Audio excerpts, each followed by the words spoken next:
Mga kapuso, nandito na po tayo sa pilot episode ng Makiling na kung saan ay inihagis ni Amira yung bulaklak ng mutya, yun na lang kasing natitira. Kaya sa sobrang galit ni Portia, itinulak siya sa may bangin. Kaya nahulog siya doon sa may bundok at nahulog nga siya rito sa may dagat. Ngayon humingi siya ng tulong kay Makiling at gulat na gulat nga to sina Maxine sa si Seb dahil nga sa ginawa ni Portia. Nadala siya ng galit, diba? Nadala siya ng emosyon niya at natulak nga niya ng malakas itong si Amira. At ngayon, 6 months ago muna tayo na kung saan ay nagising na nga itong si Amira para maghanda nga ng almusal.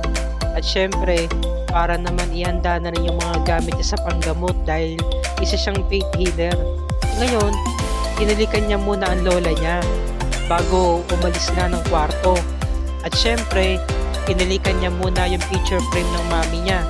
Sabi niya, "Nay, magandang umaga po." Tapos nagdasal muna siya sa may maliit na poon. "Sana po, Panginoon, mahalin ko po lahat ng tao na sa paligid ko sa pag-alis ko ngayong umaga. Maraming salamat po. Sana po gabayan niyo rin po kami." Ngayon, nung makita niya, meron dong batya na sahod sa may sahig kasi nga napuno ito ng tubig dahil tumutulo sa may kisame nila. Sabi niya, umulan pa rin pala kagabi. Buti na lamang sinahuran ko nito. Ngayon meron siya mga laruang papel na gawa sa isda. Nilagay niya doon. Tapos paglabas niya ng bahay, "Good morning, Maria Makiling." Tapos si Nguya, yung kambing, kakatuwa. Yung cute ng kambing. Binigyan niya ng pangalang Nguya. Ayan na, pinuntahan niya na yung kabilang bahay na kung saan ito pala yung pwesto niya ng panggagamot. Pinunasan niya yung mga bote. Ngayon, nagulat siya dahil tinawag siya ng lola niya. Si Lola Ising, gising na pala. Tinatawag niya, sabi, "Ano ba ginagawa mo dyan na po?"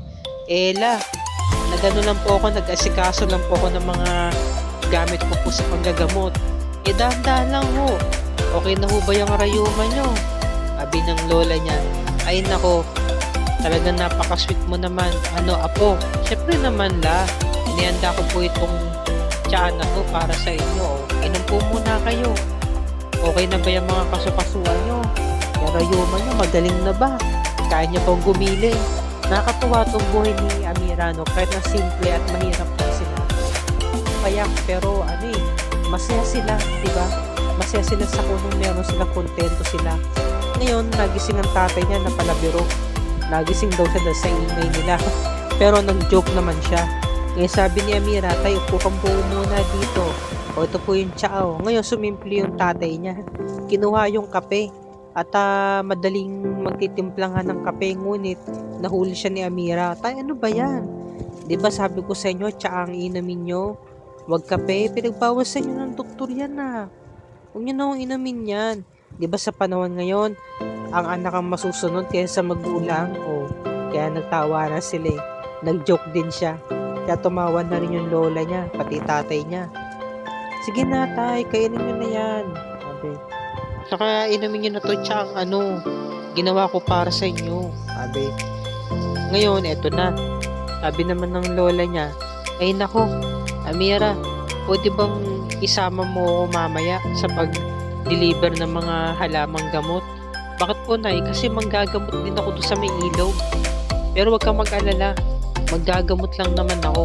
"Ela, kaya nyo na ba?" "Oo naman. Di naman binti ko yung ipanggagamot ko kundi mga kamay ko eh. Para naman kumita tayo kahit papano." Sabi ng lola niya. Ngayon, dagdag pa ng lola niya, kailangan doon niyang gawin to para nga sa pandagdag nga ng gastusin nila. Sabi naman ni Amira, "Okay na ho ba talaga kayo na?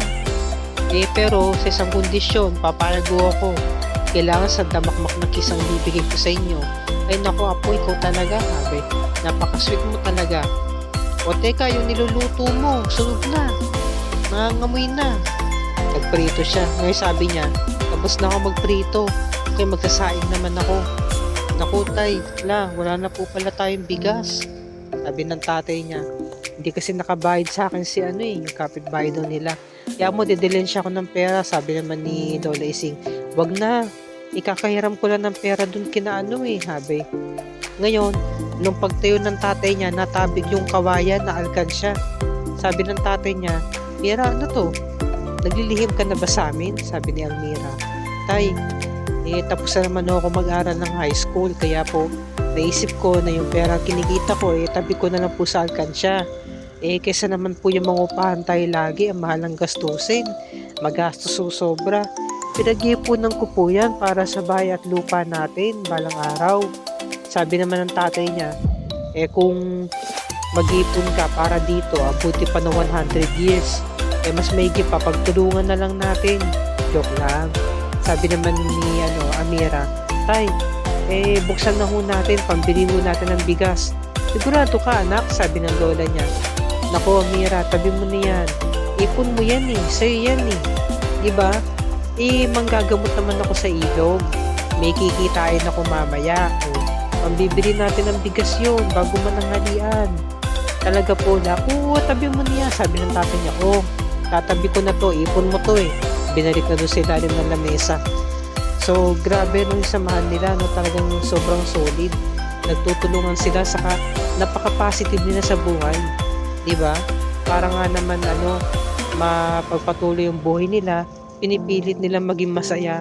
Tapos lumabas yung tatay niya sa kwarto, sabi, anak, may nilihim din ako sa'yo eh. Ano yun, tay? Ito, buksan mo. Regalo ko. Ano ba to? Tinapa. Tawanan sila eh. Palabiro sila mag-anak eh. Tapos nag-gold si Amira, magandang tsinelas. Tay, napakaganda nito. Hindi na dapat kayo nag-abala. Hindi anak, araw-araw ka kasing umaalis sa bahay. Kaysa naman hintayin ko na mapudpud ng tulo yung tsinelas mo, binili ko na. Hindi ko na mahintay, kaya binigay ko na ngayon sa'yo. Tay, maraming salamat po ha. Pag-iingatan ko ito, sabi ng lola niya. Paano? Aalis na ako para makapaganda na. Ngayon, ito namang si Amira, kinakausap si Nguya, yung alaga niyang kambing. Ano ba talaga gusto mo? Itong damo o itong daon ng malunggay? Naku, sabi ko na nga ba, ito talaga yung malunggay na gusto mo eh. O saglit lang sasabi ko to para makakain ka ng ayos. Alam mo Nguya, kapag nakaipon talaga ako ng pera, bibili na ako ng magandang bahay sa kalupa para wala nang tumutulo sa kisame. At syempre, magkakaroon na rin kami ng sariling banyo para wala nang magtatawag sa labas na may tao ba dyan, may tao ba dyan. At syempre, Nguya, hindi kita pababayaan. Bibigyan kita ng sa magandang bakuran. Kinikurot-kurot pa niya si Nguya, yung kambing. Kakatuwa and cute. Ngayon nahuli siya ng tatay niya. Amira, kala ko nakalis ka na. Tay, pinakain ko po muna kasi si Nguya eh. Ngayon, pagtingin nila sa likod, may mga pasyente pala.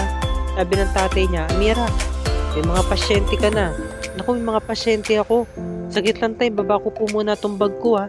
Inisikaso niya muna yung mga pasyente niya. Anong problema? Amira, papakonsulta sana ako. Kaya nga, biglang dumating yung nanay, yung mag-ina. Sabi nung nanay, Amira, unahin mo na muna itong anak ko. Nangangati kasi ulo. Sige, dito tayo sa loob. Ano ba nangyari ate? Yun, nagkaroon ng lisa. Nahawa na rin ako, kating-kati na ang ulo. Sabi naman ni Amira, naku te, papakulo lang kayo ng daon ng bayabas, tapos ipahid nyo po dito sa ulo ng anak nyo. Tapos itali nyo po yung buhok niya, pag ganito, yan. Lagay nyo po sa ulo, sa pinakataas yung buhok niya. Tapos ipahid nyo po, balutan nyo rin po ng tuwalya. Tapos yung sa lalaki naman, merong sakit ng tiyan. Di raw niya alam kung ano ba raw nakain niya. Sabi naman ni Amira, ito po yung halaman ng talbos ng kamote. Pakuluan niyo po ito, tapos yung katas po nito, ipainom niyo po sa kanya. Ha? Sige po, alis na po kami. Maraming salamat, Amira. Nung natapos siya sa mga pasyente niya, ito na nga, papunta nga sila sa ilog ng lola niya. Ngayon, kinarang sila ng mga marites na naglalaba. Sabi ni Amira, naku, aga-aga.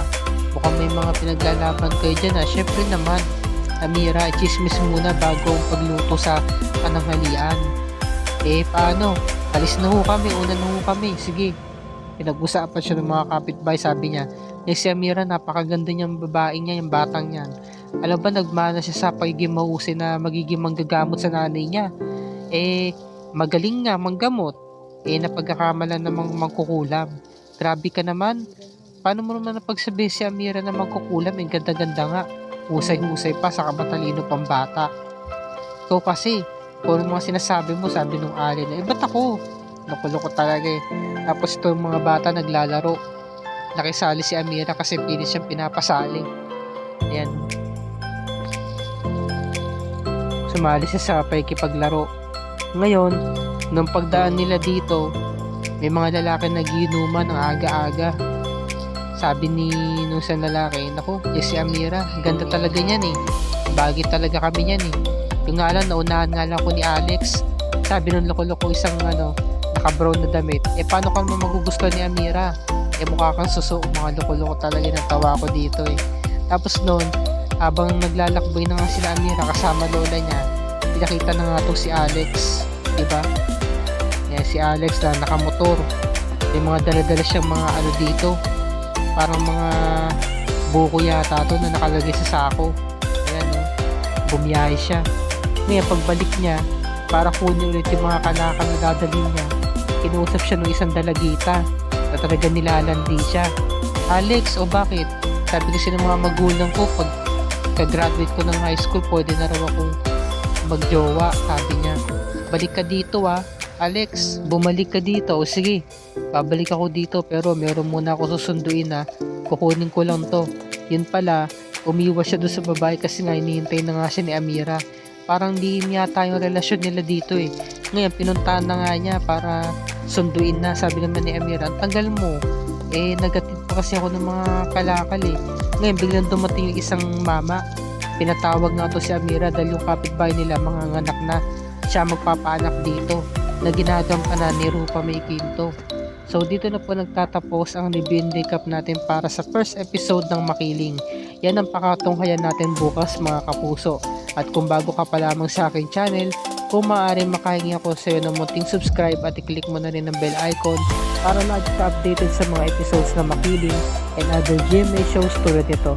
Maraming salamat sa inyong panonood mga kapuso and God bless us all.